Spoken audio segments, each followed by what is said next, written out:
After a big recruiting weekend, the Oklahoma Sooners are picking up the predictions. We'll talk about who on today's episode of Locked On Sooners. You are Locked On Sooners, your daily podcast on the Oklahoma Sooners, part of the Locked On Podcast Network, your team every day.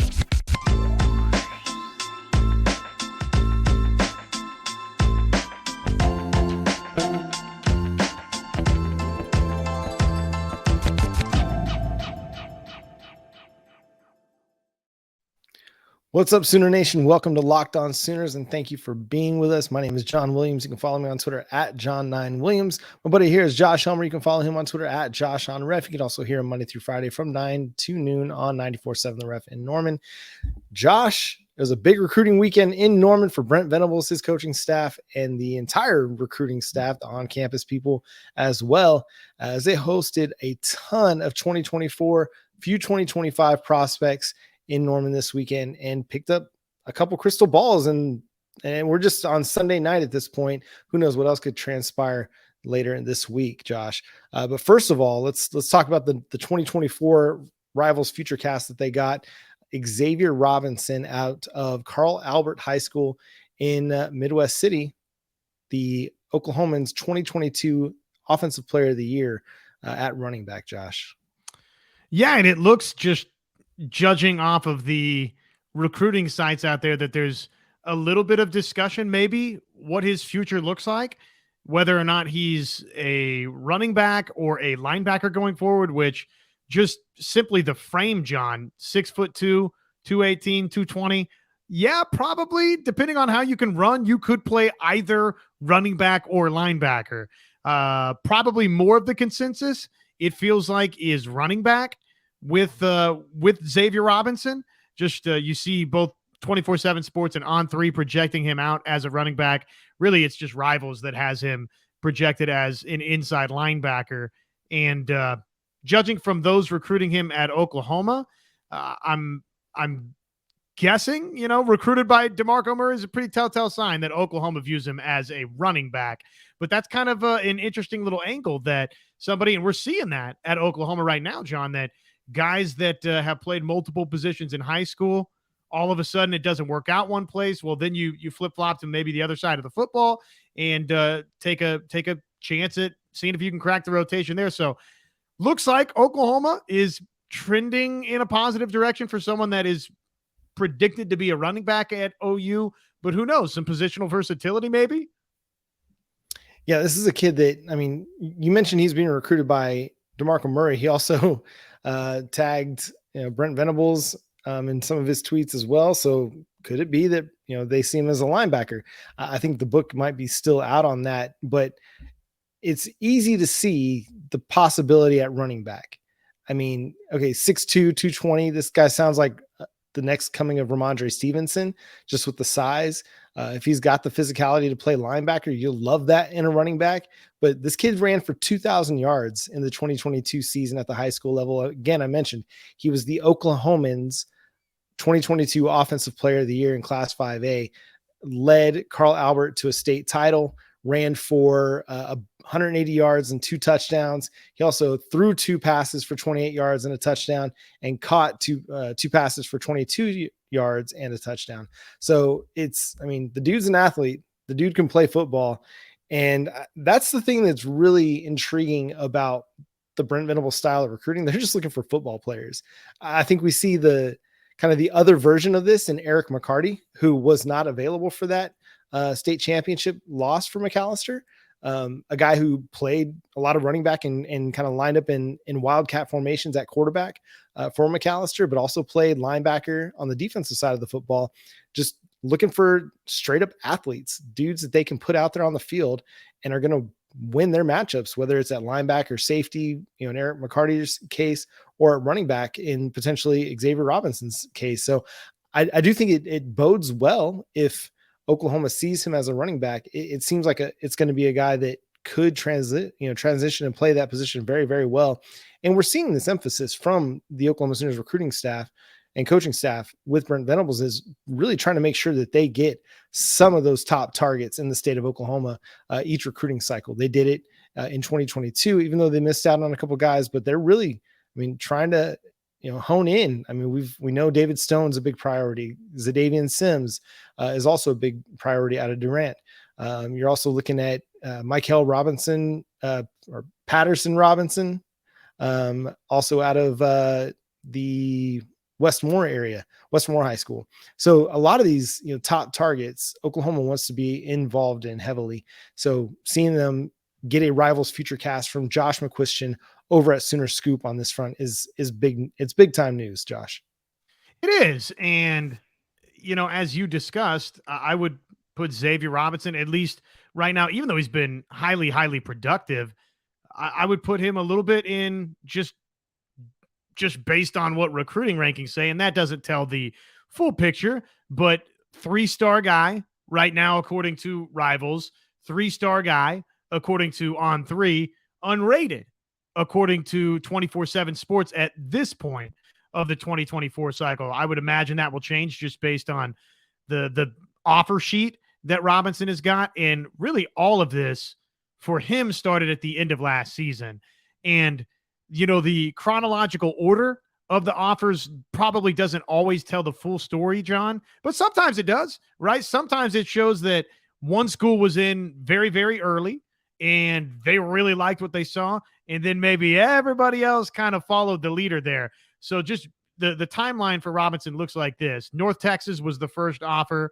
That was December 15th. Iowa State and Memphis both offering that day as well. And then UNLV on the 5th, Oklahoma State on the 9th, and Oklahoma about 3 weeks after that on January 27th. And then you got Kansas and K-State and Vanderbilt and Tulsa that have offered since. So again, I'm not going to speak to the relationship there of Oklahoma and Robinson. I mean, maybe they were really, really high on him 2 months sooner and they just were waiting to, the right opportunity to offer. So sometimes that's not totally indicative of the situation, but other times, John, it kind of is. All of which is a long way to say that Robinson is not, this consensus 4-star guy right now. But I think that obviously you just look at where he's at on Rivals, where he's at on On3, and where he's probably going to wind up on 24/7 Sports, and probably someone, John, that fits the bill of other guys that Oklahoma's recruited to where he's going to rise as the process goes along.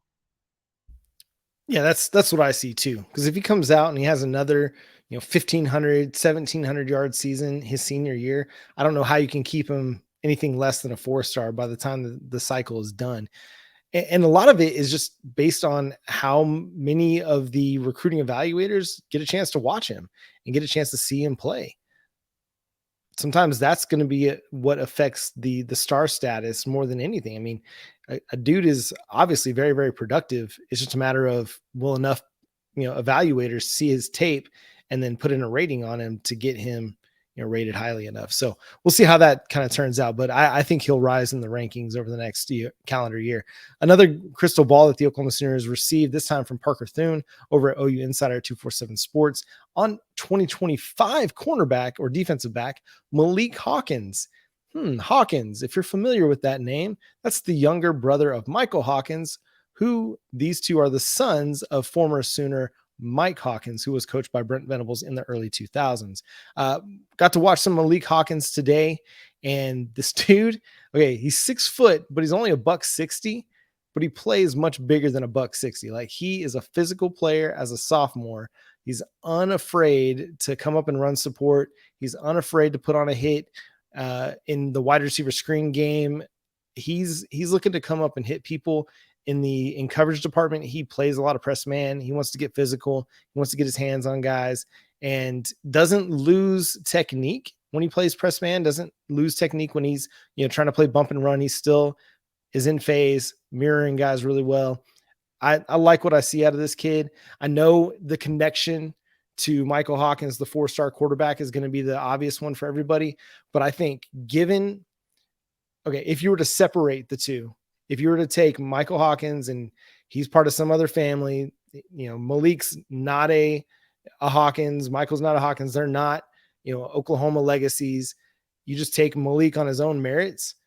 I see a kid who could be a 4-star player at the very least on his own merit.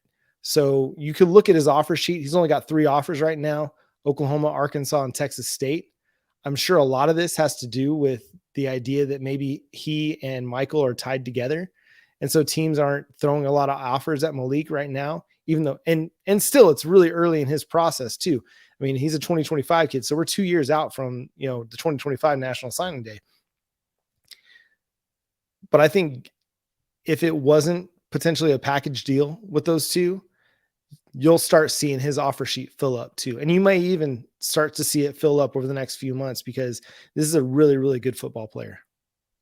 It's so early in that 25 cycle. It's I'm actually, to be honest with you, I'm shocked that 24/7 Sports has rankings already on some of these 25 guys, but I mean that is going to fluctuate so much. And sure, there's a degree of offer Malik so Michael will be more comfortable coming to the University of Oklahoma, but I don't think Brent Venables in Oklahoma are in the business of just offering to attract a quarterback as some sort of a package deal with family members when, oh, by the way,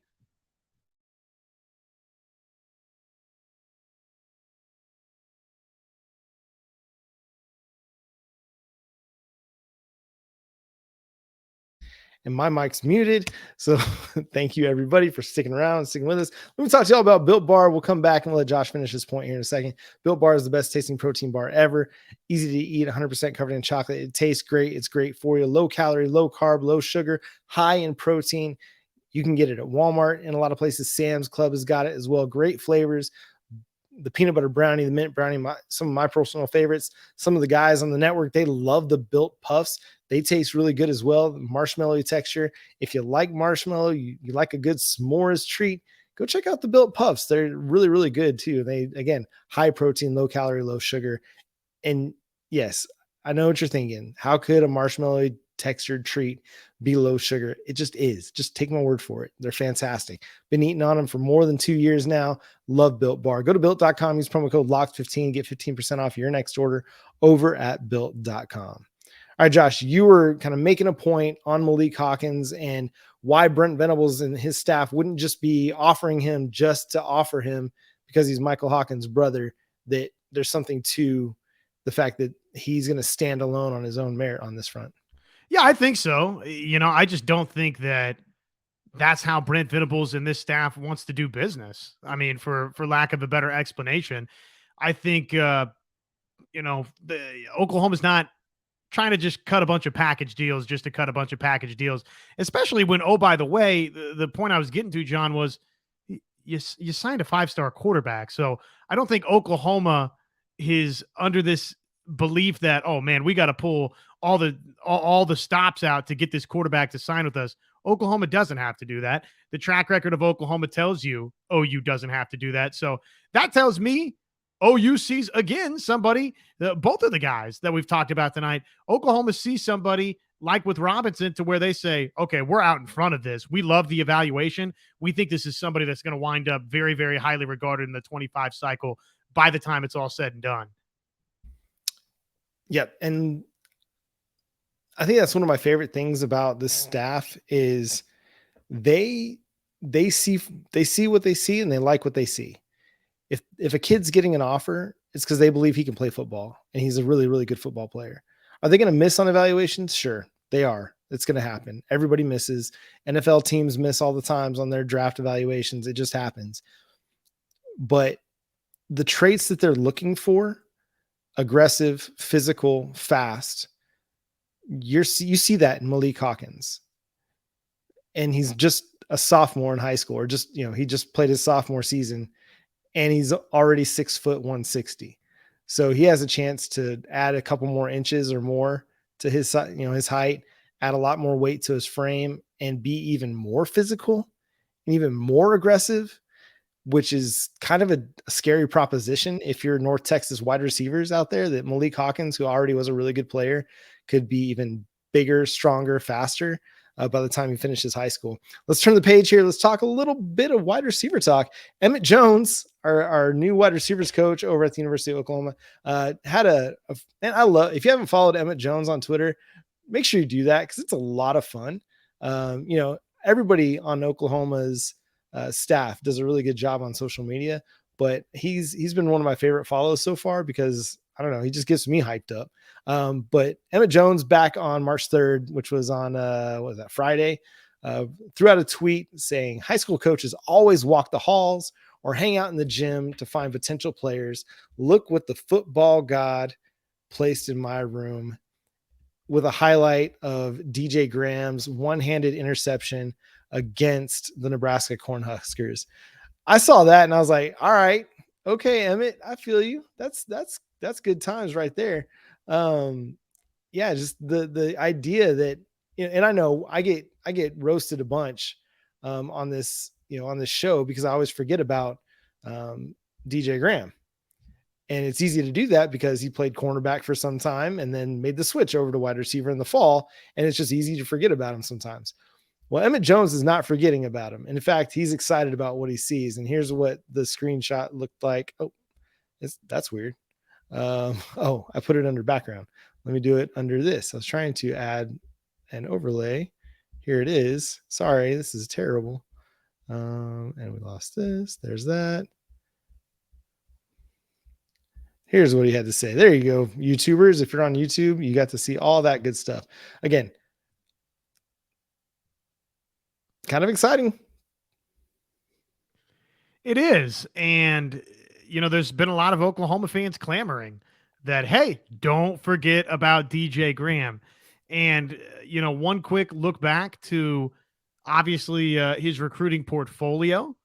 This is somebody that was recruited by both Cale Gundy and Roy Manning. And by the way, Cale Gundy was the primary recruiter here. Now that's, look, Cale Gundy's coached in his past, coached running backs and wide receivers, and called plays in a bowl game for Oklahoma once upon a time in the Alamo Bowl. So the fact that he's the primary recruiter, obviously Roy Manning was the secondary recruiter, and DJ Graham came to Oklahoma and played defense to start. But he was initially regarded as a wide receiver on the recruiting trail. And just a quick glance at the 24/7 Sports page tells me he was the 32nd ranked athlete nationally per 24/7 Sports. And actually in the composite, he was higher than that. He was the 22nd athlete nationally, which means that basically 24/7 Sports said, we don't know. Oklahoma will figure it out later. So yes, DJ Graham was a very good wide receiver in high school. He was a first-team all-district selection at wide receiver and second-team at cornerback as a junior. So he was actually better at wide receiver than he was defensive back in high school. So he's got a chance, man. I don't think Emmett Jones is just throwing that out there. That's his message to really the whole wide receiver room that, look, we've got somebody that's making the switch, and he's making the switch because he's got a realistic chance to play for me. Yeah, and I don't think they would have made that switch given how light they were at cornerback last season if they really didn't think that, hey, your best spot and the spot you're going to be able to help us at most is at wide receiver. So, I might be sleeping on DJ Graham a little bit because I want to see him play it because he hasn't played wide receiver full time in quite some time.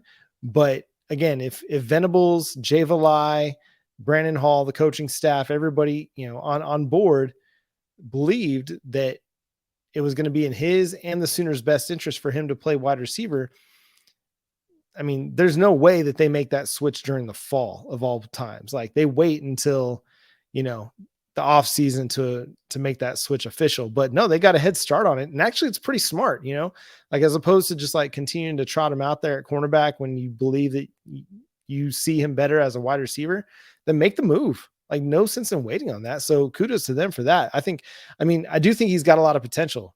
If he's able to kind of get back into the groove of playing wide receiver, I think that'll really help them. And again, it's just another name to throw into the wide receiver mix that, man, it's going to be a really, really fascinating competition at wide receiver. Just there's so many guys there that have a lot of potential. It's just going to be interesting to see who kind of like rises to the top of this.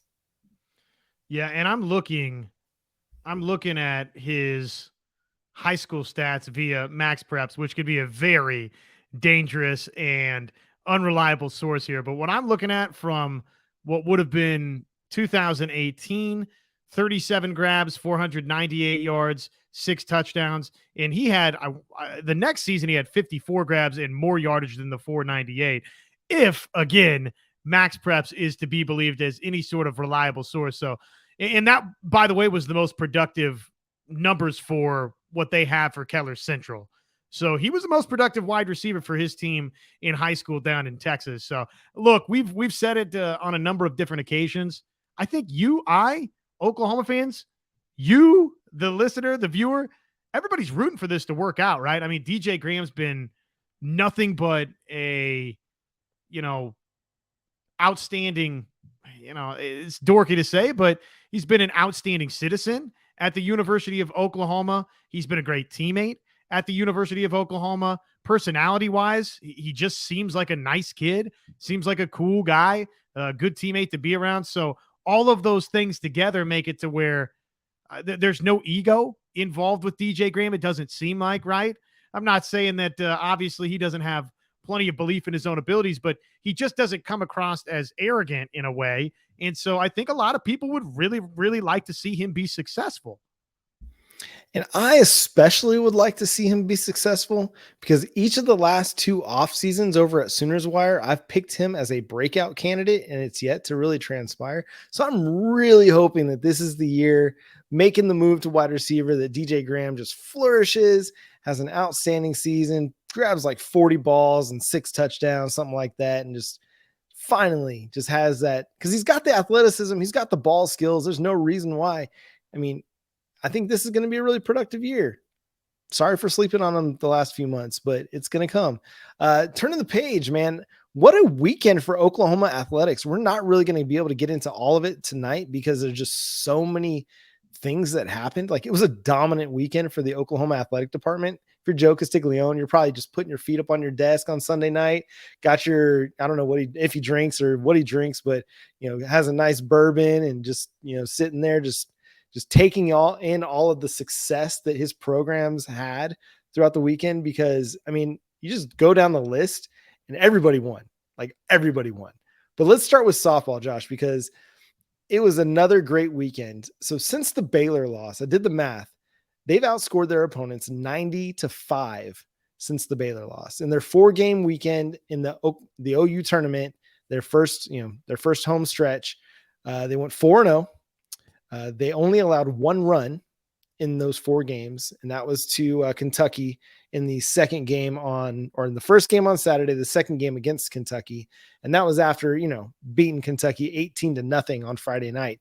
But 2 wins over a top 25 Kentucky team. Again, 3 shutouts, 3 run rules, 2 run rules. Sorry. Again, dominant weekend for the Sooners. What do you make of the pitching situation for Oklahoma? I mean, it's looking like Alex Storako has become kind of this team's lead horse. She pitched a gem against UCLA and then came back and did the same thing against Kentucky. Now, she's also gotten some incredible run support in those 2 games. But, she, 3 hits against UCLA and then had a no-hitter against Kentucky on Friday night. So, I mean, she's pitching like the ace and she's getting the spots like the ace. Like she's getting the opportunities like the ace. Now, Nicole May, she hasn't allowed a run all year long. Like she's like 28 innings deep right now. Let me find that real quick so I don't tell you wrong. But last I looked, she had been, she's 32 innings into the season, hasn't allowed a single run. Her opponent batting average is .126. So she is also pitching incredibly well. Across 32 innings, she's only allowed 22 base runners, 13 hits, only 2 extra base hits. She's got 55 strikeouts in 32 innings. So she's pitching incredibly well in her own right. And she's probably the pitcher that most people were sleeping on a little bit. Like probably if you were going to stack them up, you'd probably have gone Jordy Ball 1, Alex Storako 2, Nicole May 3. Well, it looks like that's all been turned on its head, and it's Alex Storako 1, Nicole May 2, and Jordy Ball 3. That's not to say that Jordy Ball is pitching bad. She's not pitching poorly. She's just not pitching as well as she did last year, or maybe as well as many expected. Her earned run average right now, 2.33. She's 5-1. but she's also being asked to do a little bit of double duty. Like she's getting at bats in the lineup. And is that having an effect on her pitching? Focusing so much on playing the field, because she has gotten some spots in right field for the Sooners. Is this just something that they're experimenting with? And then as they get closer to Big 12 play and deeper into the season, they'll start to shift her more to just pitching focus. I don't know. It'd be an interesting question. I'd like, somebody to ask Patty Gasso, but she's not pitching bad. She's just not right now pitching to the expectations that many had for her prior to the season. But Alex Sirocco, man, she's just been flat out dominant so far this season. And same with Nicole May. I mean, nobody can hit Nicole May. And even if they do hit her, nobody else hits after her. Like she doesn't allow multiple base hits in an inning. Alex Sirocco hasn't done that either over her last 2 starts. Like they've just been that dominant.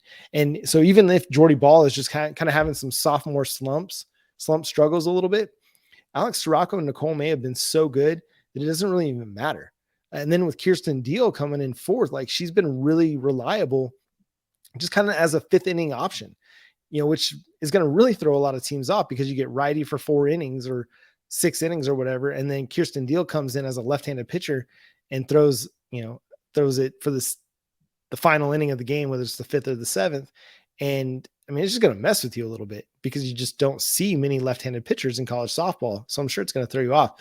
But yeah, the rotation, the circle is just done really, really well. Again, Kirsten Deal, she's thrown 11 and a third inning. She's only allowed an ERA of 0.62. Or she has an ERA of 0.62. She's got 14 strikeouts in those 11 and a third innings. So all in all, it's been really, really kind of cool to see the staff just kind of figure itself out. And again, Jordy Ball's not pitching terrible. She's just, again, not pitching up to the expectations that many had for her preseason, but that's okay. There's a lot of season left to go. And I think there's a lot of time for her to even improve from where she's at now. What's been really fascinating for me to see, go ahead, Josh. Oh, I was just going to say Jordy Ball was really good against Kentucky this weekend. It need to say that. Now, Sirocco pitched a no-hitter against Kentucky, right? So she was tremendous. But and Ball didn't allow a hit until the 4th inning in that game against Kentucky. Right. So, and giving up 1 run against a ranked Kentucky team that, oh, by the way, you beat the way that you beat in that game 7-1. Everybody be happy, right? It's all good. It's I think just what needs to be demonstrated here is that Jordy Ball had 4 strikeouts and scattered a few hits, 6 hits, gave up the 1 run. And yet there's this expectation that more times than not, Jordy Ball is going to go out there and strike out 13 or, you know what I mean? It's because she was so wildly exceptional from the word go at Oklahoma that at times probably there is a little bit of an unfair expectation put upon her. I can tell you this, though, too. From watching her, the very first time that I saw her with the Nebraska Gold, which would have been basically her high school all-star team that she was a part of, came down, played over at Marita Hines Field. Jordy did both, okay? First off, she's striking out all-star hitters left and right. And, oh, by the way, she's lacing shots with the bat into the gap. So she can both pitch and hit. It's not – the hitting is not affecting the pitching. I promise you that. Well, and I mean, she's been really good at the plate. I mean, she had a couple of RBIs in that win over Kentucky. She helped herself out a little bit. So it's probably nothing and making way too big a deal out of it. But yeah, the 2.33 ERA is not what anybody would have expected. But again, Oklahoma is still winning games and winning them big. But you've had so many like standout performances from unexpected places. Jocelyn Erickson, she leads the team in batting average and RBIs and home runs. Sophia Nugent, she's been really, really good for the Sooners, like getting a lot of opportunities to play catcher, playing some of the utility role. But she's hitting really, really well on the season as well. It's just a lot of players are playing good ball. Like Jada Coleman, she's tied for the team lead in home runs right now with 5. Kinsey Hansen, until the finale against Kentucky, or the second to last game and the second game against Kentucky, I mean, she was on a tear, absolute tear. On Friday night, she had another 2 home runs and 7 RBIs against the Wildcats. So like everybody is really starting to kind of find their groove. Cindy Sanders finally hit her first home run of the season. after hitting 24 for Arizona State last year. You start getting her going. And again, it's a lineup that's going to be really, really difficult to slow down. But yeah, just another phenomenal weekend for this team. So many people that we can mention, and we'll have more to say about it during the live show, but they're just getting started. Like, they're just getting the ball rolling. But right now you've got 5 hitters hitting over 400 that have qualified for the team leads, but you've got another 3 that have been bench players or rotational players that are also hitting over 400. The team as a whole is hitting 391. So that's going to win you a lot of softball games when you're hitting that well. We're going to expand upon all of this on the live show. We're also going to talk about some of the other things that went down, but we got to mention the women's basketball team also. Big 12 champions, first time since 2009, beat Oklahoma State 80-71 in a game that they were trailing at half. Oklahoma got outscored by 10 in the second quarter to go into half down by 6. But Oklahoma did what they do, and they just put up points. They went on a run in the third quarter, finally took the lead with about a little over 2 minutes to go in the third, and then never surrendered it. The closest Oklahoma State got over the final 12 plus minutes, I think, was within 4 after that. And yeah, they just did their thing. Taylor Robertson led the way with 15 points. She was 3 of 10 from 3, and then had 4 of 4 from the free throw line. So she had a really good game. But again, they just showed their depth. Kulitan had 11 points, I believe. Skylar Van had another double digit. She had a double digit scoring. But that's going to come for Oklahoma. Their offense is always going to be great. The question is going to be their defense, and how much will they be able to improve, or at least how much will their offense be able to carry them despite some of the deficiencies defensively for them, both in the Big 12 tournament and in the NCAA tournament. But just a resounding win, and huge to get that Big 12 championship, even if it's just a share of it. It's the first time since 2009 since Oklahoma's gotten that. And from a team that had missed the tournament in the 2 seasons prior to Jenny Baranchik's arrival to Oklahoma, to make the tournament their first year and then win a share of the Big 12 title in her second year, heading towards the NCAA tournament again.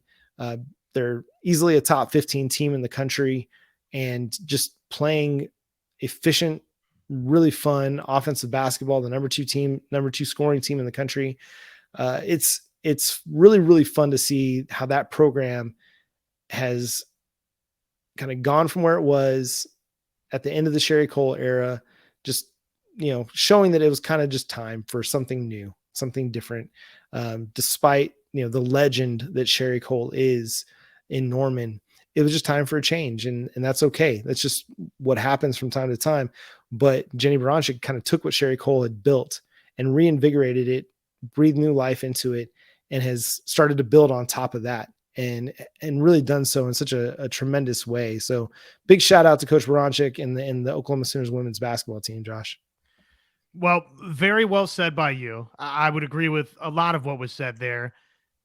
I do think that probably it was just the right time for Coach Jenny Baranchik to be the next head coach, head women's basketball coach at the University of Oklahoma. And that's no knock or shot on anyone, but I think the last 2 seasons have demonstrated that to be the case, right? And probably for Jenny Baranchik, it was time to get to run a program like the University of Oklahoma. She had earned her opportunity, but this one, if we're living in the world where, and not to turn this totally back to football here, or men's basketball, but if we're living in the world where 1-2 years down the road, we look back and say, swing and a miss on your football coach and your men's basketball coach, it's been a grand slam twice out of the park, bring plate 8 runs home, slam dunk, Taylor Robinson, 19 triples in a row.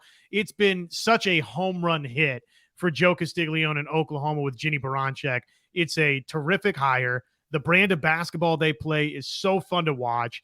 The players that are on campus, John, she's getting the most out of them, and it's only going to get better, in my opinion, for Oklahoma women's basketball. And, oh, by the way, they just earned a share of the conference championship. So hats off to you, Coach Jenny Baranchik. Hats off to all of the Sooner women. You should be very, very proud of where you have taken this program in a very, very abbreviated amount of time here these last 2 seasons. Yes, we can get into Bedlam Gate in full tomorrow. I can't believe that there are actually being I can't believe this has taken on a life of its own, but here we are. Sure enough, it's a long-winded, I think, more expansive conversation, but in short, ridiculous from Oklahoma State. OU deserves to have its moment to celebrate. You don't like it? Don't let Oklahoma rally back and put it on you in the third quarter. Yeah, basically get over yourselves and understand what just happened. Whether it was Oklahoma or if it would have been Kansas or Kansas State, it doesn't matter. The team just won a championship. Like you can't let them celebrate a little bit before it's everybody's, yelling in each other's faces about what's going on. And I mean, far be it for Oklahoma's team to understand like, oh, they're having senior night. We should just kind of take our celebration in the locker room. No, come on. They're excited. It is what it is. It's sports. Get over yourself, JC Hoyt. Oklahoma State.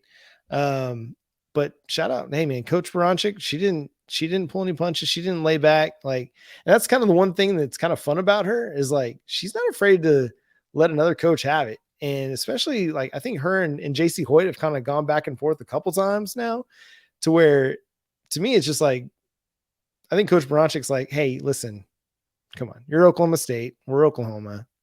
Come on. What are you trying to say here? Yeah. I mean, come on, little sister. Like, kind of, just lay back. You might still be pissed because we're going to the SEC, but we're going to celebrate our championship how we want to. Enjoy your senior night. See you next time. But that's going to do it for today's episode of Locked On Sooners. Again, tune in for the live show on Monday night, where we will talk more about OU softball, men's basketball, the baseball weekend that was. We got to mention gymnastics because they got a couple huge wins as well. And we'll continue to dig in on football recruiting as we learn more from Oklahoma's big recruiting weekend. But that's going to do it. For Josh Helmer, I'm John Williams. We'll talk to you next time. Boomer Sooner.